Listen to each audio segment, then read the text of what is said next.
Alright guys, what I'm going to be doing today is I'm going to show you case prep for the 223 Remington or 5.56 that we all use for AR shooting, etc. Now what I'm going to be doing is case prep, which is, in my opinion, the worst part of the whole thing. And and I'll show you over here, I have like a Lee Classic 4-hole turret press.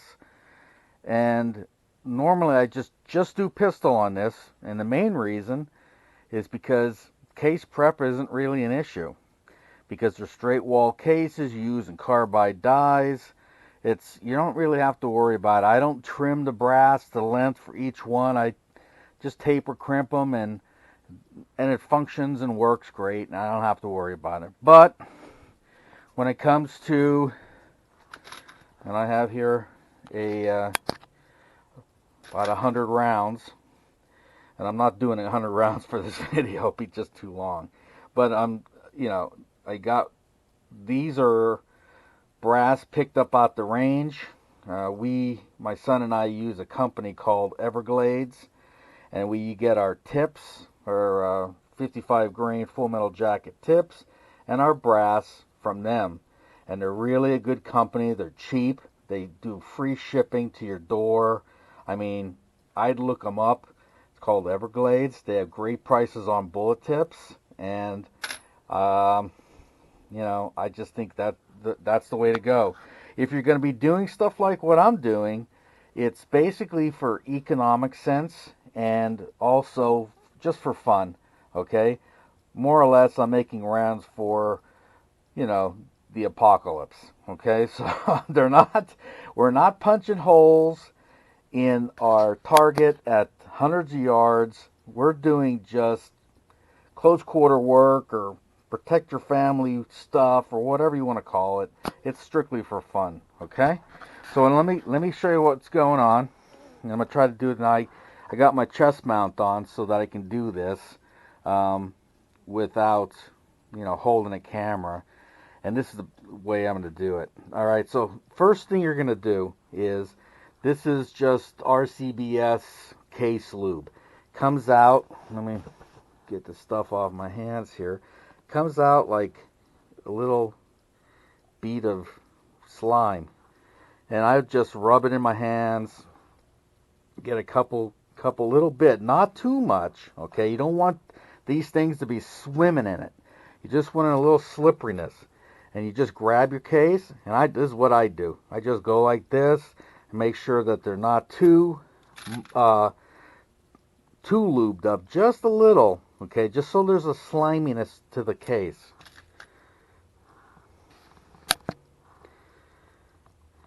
Okay, that's all you really have to do. And then you can run them through your press. Okay, so I already have this all set up, and this is one stage of it. Put it in your case pan.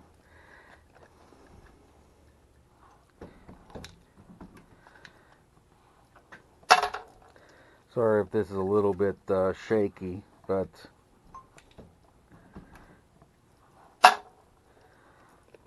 about the best way I can show you without, I want to bring it up close and personal the best I can. I don't want to be filming. I could put it on a tripod and have the video from a distance, but then I'm worried that maybe the audio won't be so great either. So, okay, so as you can see, this is basically how I'm doing all of these guys. They all been lubed before I started the video. I just ran them through my fingers, just like I showed you. And if you ever, like, your fingers seem to get dry, you just add a little bit more. You just put a little drop on there. I mean, just enough to get your hands re-lubed again. Okay? Because if you put too much lube, you'll kink the shoulders. I don't know if I can see this. Right in here, it'll be all kinked up. And you don't want that. It won't really hurt the function of what's going on. There might still be a little bit of, press spots in here that maybe I lubed it too much. Who knows? But it's the best way to do this. I mean, you could put them on a pad, and you could use, I'll show you what I'm talking about. I have like a pad that you put this pad out, and you lay all the shells, and you roll them over. It's the same thing as what I'm doing, and I think the hands-on approach is better. You get a better tactile feeling of what you're doing, and that's really all it is. It's hands-on. So after I run all these cases through, I will put them in the tumbler till they get all the greases off of them. Okay, now I didn't, and I wipe my hands off. Okay, all that grease, and then you put them in the tumbler for, I don't know, hour and a half, whatever. It doesn't really matter. It doesn't hurt it if it's running too long. So, okay. I'm not going to do that because it'll make noise. What I am going to do is I'm going to show you. I already ran 10 of these. Okay. Now, this single stage rock chucker has already been set for full length resize. Okay. You'll have to learn how to do your die, and that's on you. Okay. You watch other videos for that. Any instructions in the shell for the dies are pretty good too. This has also been set, okay, for the right length. It's already been set. Now this is a Lyman Power one, okay. So what you do here is, I have to turn it on. This is the blade that's always spinning with the proper collet for the end of the hole here, or for the brass. This is your grip, or your holding device. You got a slider in there like that, turn it down, tighten it so it's stiff, then you put it on, and you can see the brass is trimming away. Okay, so that one's done.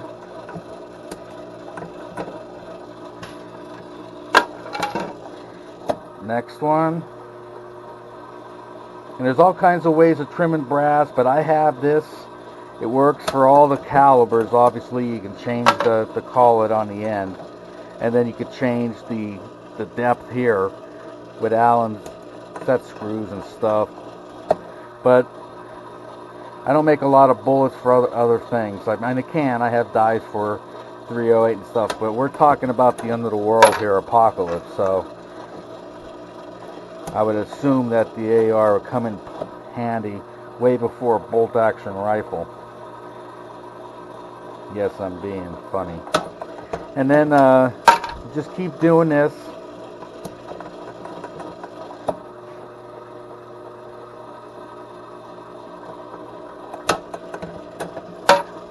Doesn't take very long to go through them, but it's still a pain in the neck. Oop. You still have to take your time enough that you don't have that kind of mishap.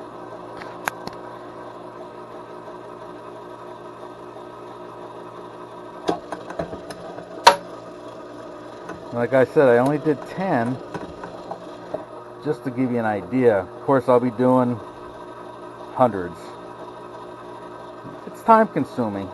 This is the stuff you do not have to do with pistol. People do it, but I don't.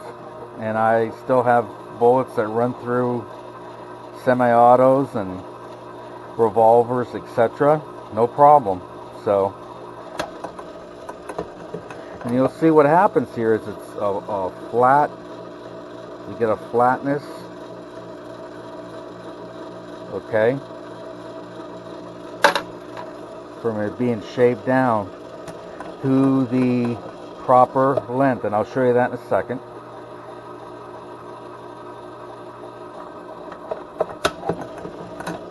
Sometimes they stick there.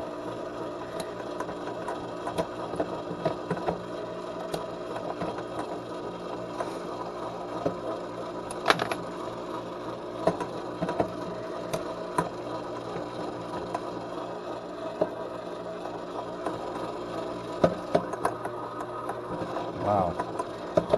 There we go. What is going on here?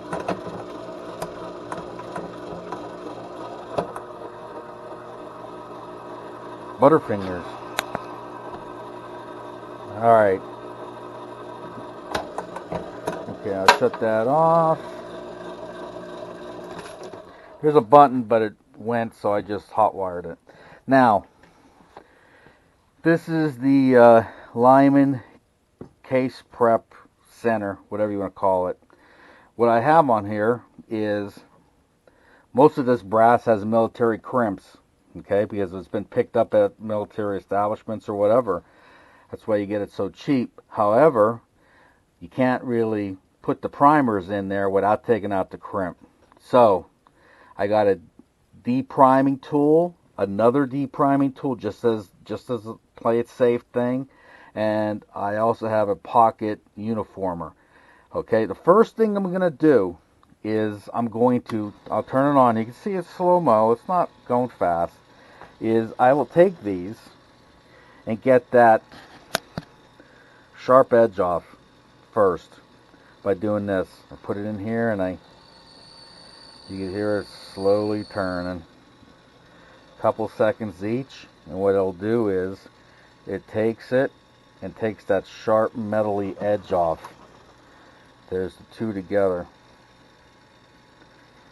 Okay, I don't know if you can see it or not. Do not, I tried I tried taking the metal crimps out without taking this edge off, and boy, I'll tell you what, this thing, when you grab it in here, will grab your hand and cut you up, but good. So be very careful. Okay, so I just do this first. I know you could probably do the crimp next, but I'll be honest with you, my hands get very crampy doing this stuff, holding on to this stuff. I don't want to put that much pressure. Okay, so it's much easier for me to just grab all 100 or whatever I'm trimming at the time and just do this step first. Okay, I think it's kind of a safety issue, and it's just as easy. I don't have to worry about that sharp edge from that brass being trimmed, because right now it'll cut you right there. It's very sharp. Doesn't take a lot of pressure to hold on to this brass just to take those edges off. Okay, takes a little bit more pressure for the next step. So I recommend this. And of course, I have, before I had this, I also had this, which is that reamer on this side and this reamer on that side.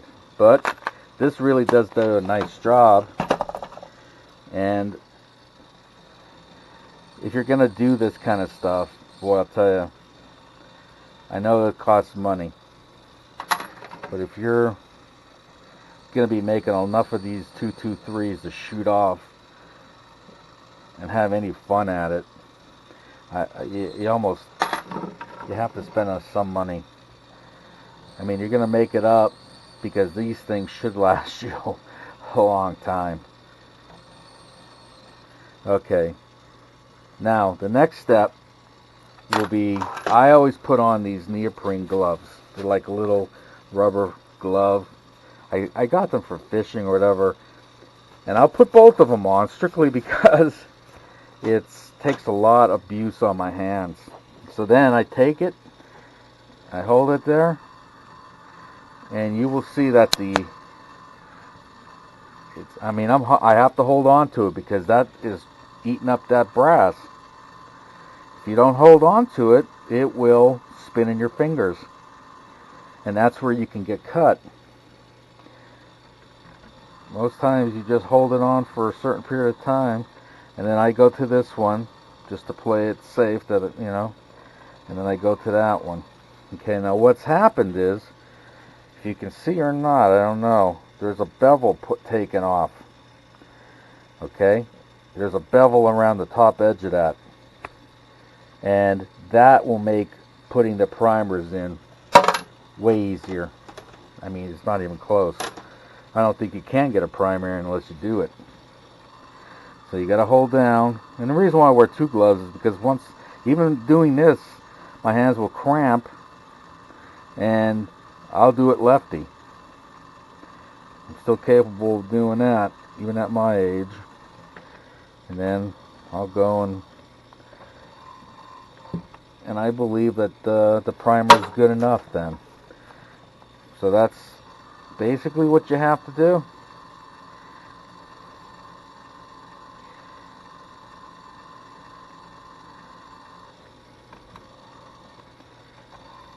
Now once you get all of this brass, okay, done this way, with these, get the military crimp out of it, you shouldn't have to ever do it again.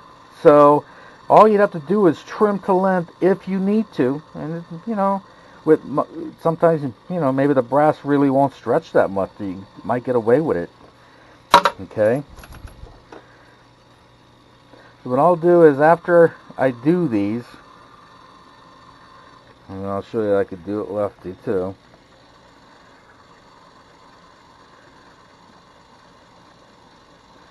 You see, I'm picking up brass there. So obviously I had to do it. What I have now is I have my gauge. Okay, your check gauge for 223. You drop it in there. Okay, and hold on a second.